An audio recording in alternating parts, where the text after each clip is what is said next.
ನಮಸ್ಕಾರ ವೀಕ್ಷಕರೇ, ನಿಮಗೆಲ್ಲರಿಗೂ ವಿಪಿಒ ವರ್ಲ್ಡ್ ಚಾನೆಲ್ಗೆ ಆಧಾರದ ಸ್ವಾಗತ ಸುಸ್ವಾಗತ.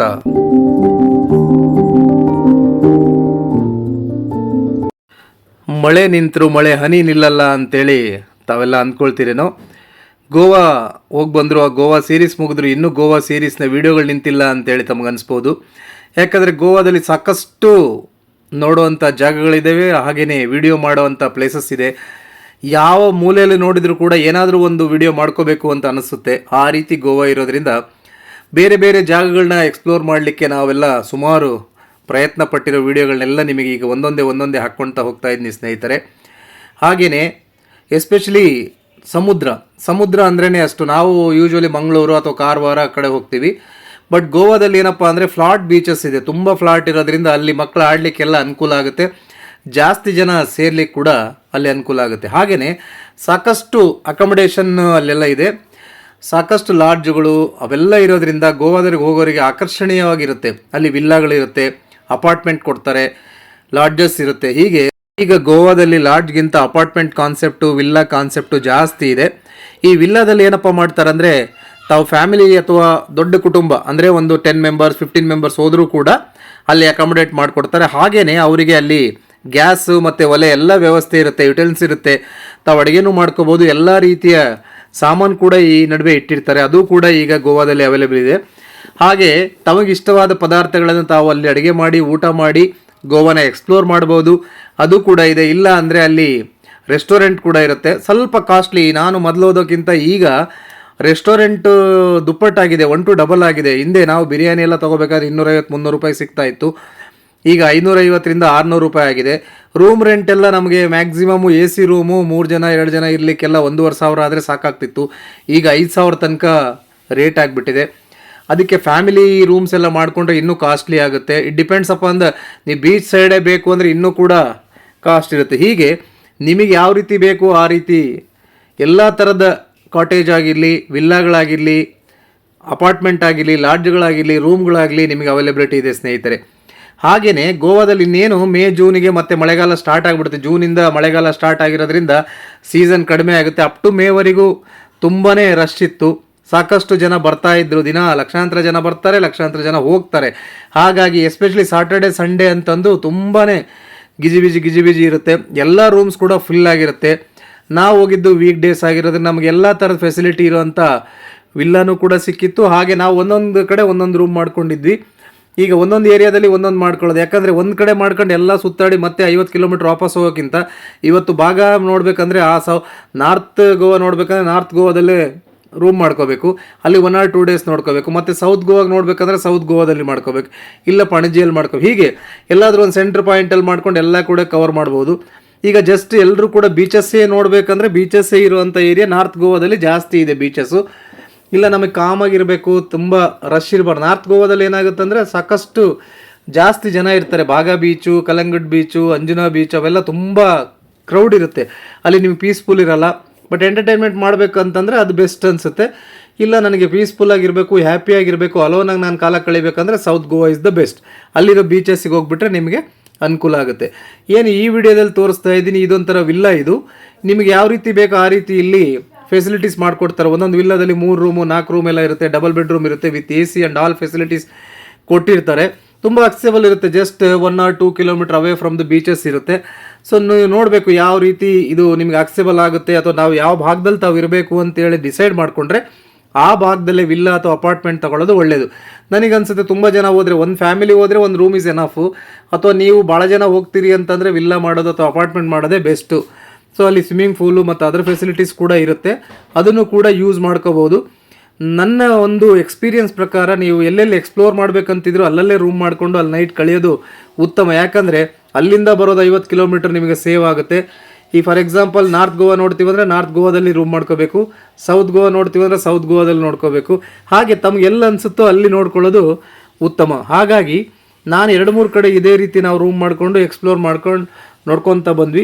ನಿಮಗೂ ಕೂಡ ಇದನ್ನೇ ನನ್ನ ಟಿಪ್ಸ್ ಏನಪ್ಪ ಅಂದರೆ, ನೀವು 1 ದಿನಕ್ಕೆ ಹೋಗ್ತಿರೋ, 2 ದಿನಕ್ಕೆ ಹೋಗ್ತಿರೋ, 3 ದಿನಕ್ಕೆ ಹೋಗ್ತಿರೋ ಪ್ಲಾನ್ ಮಾಡಿ.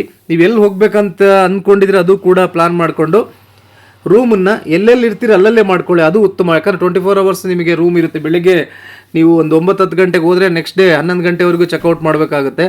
ಸೊ ಹಾಗಾಗಿ ನಿಮಗೆ ಬೇರೆ ಬೇರೆ ಕಡೆ ಇಡೀ ದಿನ ನೀವು ಸುತ್ತಾಡೋದ್ರಿಂದ ರೂಮಿನ ಅವಶ್ಯಕತೆ ಇರಲ್ಲ. ಸೊ ಬೆಳಿಗ್ಗೆ ಚೆಕ್ಔಟ್ ಮಾಡ್ಕೊಂಡು ಇಡೀ ದಿನ ಸುತ್ತಾಡಿ ನೀವೆಲ್ಲಿ ಟೈರ್ಡ್ ಆದಾಗ ನೀವೆಲ್ಲಿ ರೂಮ್ ಮಾಡ್ಕೋಬೇಕಂತಿದ್ರೆ ಅಲ್ಲಿ ರೂಮ್ ಮಾಡ್ಕೊಳ್ಳಿ, ಎಗೈನ್ ಮಾರ್ನಿಂಗ್ ಚೆಕ್ಔಟ್ ಮಾಡ್ಕೊಳ್ಳಿ. ಹೀಗೆ ನೀವು ಮಾಡ್ತಾ ಇದ್ದರೆ ನಿಮ್ಮ ಬಡ್ಜೆಟಲ್ಲೂ ಗೋವಾ ಸುತ್ತಬೋದು. ಜೊತೆಗೆ ನಿಮಗೆ ಏನೇನು ಎಂಜಾಯ್ ಮಾಡಬೇಕಂತಿದ್ರಿ, ನೀವು ಒಳ್ಳೊಳ್ಳೆ ರೂಮ್ಸ್ ಅಕಾಮಡೇಷನ್ನು, ನಿಮಗೆ ಸ್ವಿಮ್ಮಿಂಗ್ ಪೂಲ್ ಇರೋವಂಥದ್ದು, ಬೀಚ್ ವ್ಯೂ ಇರೋವಂಥದ್ದು, ಅಥವಾ ನಿಮಗೆ ಯಾವ ರೀತಿ ಬೇಕು ಅಂತೇಳಿ ನಿಮಗೆ ಆಸೆ ಪಡ್ತೀರೋ ಆ ರೀತಿ ನೀವು ಗೋವಾನ ನೋಡ್ಬೋದಾಗಿದೆ ಸ್ನೇಹಿತರೆ. ನಾವು ಹೋದಾಗಂತಂದ್ರು ಸಾಕಷ್ಟು ನಾವು ಫಸ್ಟು ಟ್ರೈ ಮಾಡಿದ್ದು, ನಾನು ಇಲ್ಲಿಂದನೇ ಬುಕ್ ಮಾಡಿದ್ದೆ. ನಾನು ಆ್ಯಕ್ಚುಲಿ ಬುಕ್ ಮಾಡಿದ್ದೆ ಯಾವುದಪ್ಪ ಅಂದರೆ ನಾನು ಅಪಾರ್ಟ್ಮೆಂಟ್ ಮಾಡಿದ್ದೆ. ಬಟ್ ಅಪಾರ್ಟ್ಮೆಂಟ್ ಮಾಡಬೇಕಾದ್ರೆ ನಾನು ಇಲ್ಲಿಂದನೇ ಫೋನ್ ಮುಖಾಂತರ ಅವ್ರಿಗೆ ಕಾಂಟ್ಯಾಕ್ಟ್ ಮಾಡಿದೆ. ಅವರು ಇಲ್ಲ ನೀವು ಬುಕ್ ಮಾಡ್ಕೊಳ್ಳಿ ಅಂತ ಹೇಳಿದರು. ನಾನು ಮತ್ತೆ ಒಂದು ಸಲ ನನಗೆ ಡೌಟ್ ಇತ್ತು, ಯಾಕಂದರೆ ಈ ಫಂಗಸ್ ಕಟ್ಟಿದರೆ ಮತ್ತು ನಮ್ಮ ಫ್ಯಾಮಿಲಿಗೆಲ್ಲ ತೊಂದರೆ ಆಗುತ್ತೆ ಅಂತೇಳಿ ನಾವು ಅಲ್ಲಿ ಬಂದೇ ಬುಕ್ ಮಾಡ್ತೀವಿ ಅಂತ ಹೇಳಿದೆ. ನಾನು ಇನ್ನೇನು ಆಲ್ಮೋಸ್ಟ್ ಇನ್ನೊಂದು 20-30 ಕಿಲೋಮೀಟ್ರ್ ಇತ್ತು ಪಣಜಿಗೆ. ಸೊ ಆಗ ನಾನು ಅವ್ರಿಗೆ ಫೋನ್ ಮಾಡಿದೆ, ಸರ್ ನಾವು ಇನ್ನೊಂದು ಅರ್ಧ ಗಂಟೆಯಲ್ಲಿ ರೀಚ್ ಆಗ್ತೀವಿ, ಲೊಕೇಶನ್ ಹಾಕಿ ಅಂತೇಳಿ ಅವ್ರು ಲೊಕೇಶನ್ ಹಾಕಿದರು.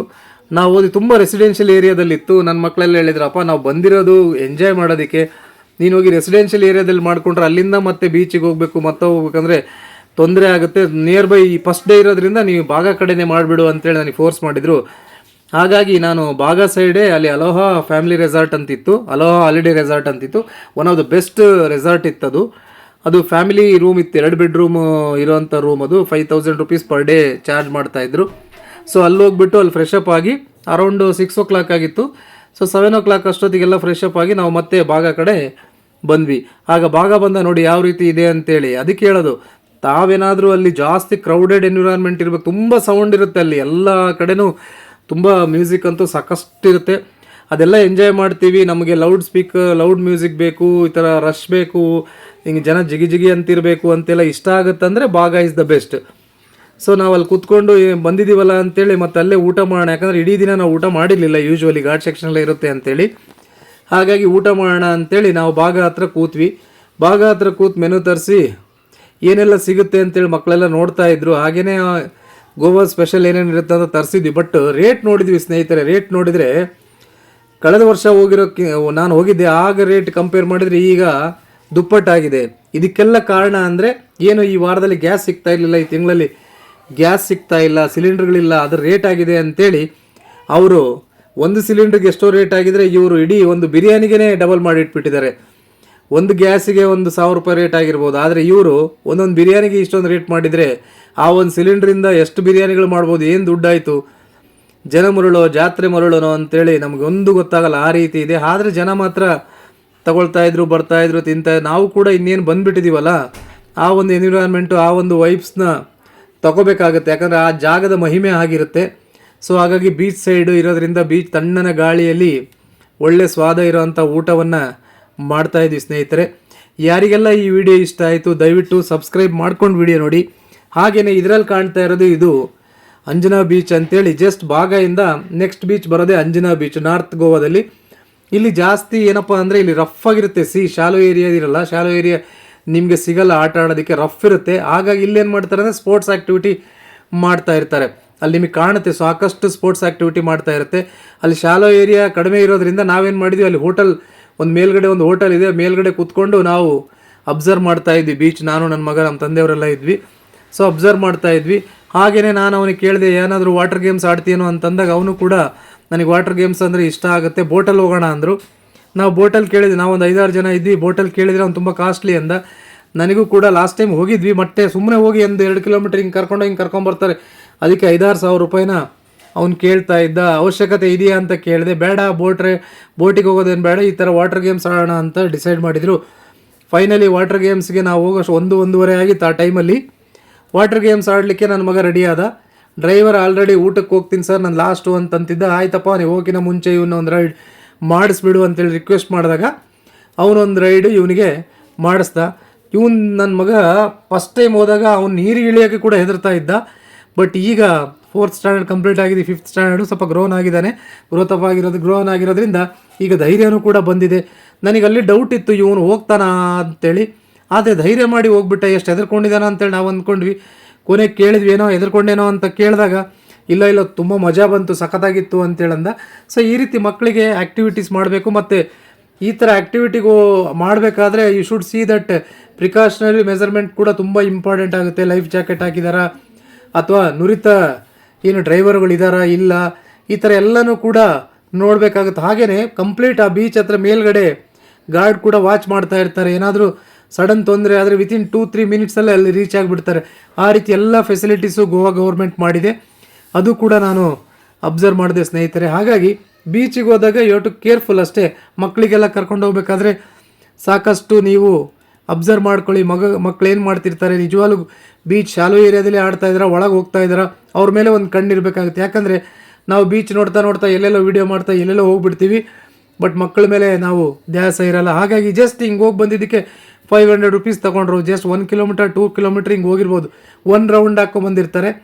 ಸೊ ಡ್ರೈವರಿಗೂ ಪಾಪ ಅವನಿಗೂ ಊಟಕ್ಕೆ ಹೋಗ್ತೀನಿ ಅಂತಿದ್ದ. ಆಯಿತು ಹೋಗಪ್ಪ ಅಂತೇಳಿ ನಾನು ಅವಳು ಹೇಳಿದೆ. ಮತ್ತು ಮಗಳಿಗೂ ಕೂಡ ಇಂಟ್ರೆಸ್ಟ್ ಇತ್ತು, ನಾನು ಹೋಗ್ತೀನಿ ಅಂತ. ಬಟ್ ಅಷ್ಟೊತ್ತಿಗೆ ಅವರು ಊಟಕ್ಕೆ ಹೋಗಿರೋದ್ರಿಂದ ನಮಗೂ ಕೂಡ ಟೈಮ್ ಆಗುತ್ತೆ ಅಂತೇಳಿ ನಾವು ಊಟ ಮಾಡಬೇಕಾಗಿತ್ತು. ಹಾಗಾಗಿ ನಾವು ಅಲ್ಲಿಂದ ಹೊರಟು ಬಂದ್ವಿ ಸ್ನೇಹಿತರೆ. ಇದು ನನ್ನ ಗೋವಾ ಸೀರೀಸ್ನ ಮತ್ತೊಂದು ವಿಡಿಯೋ.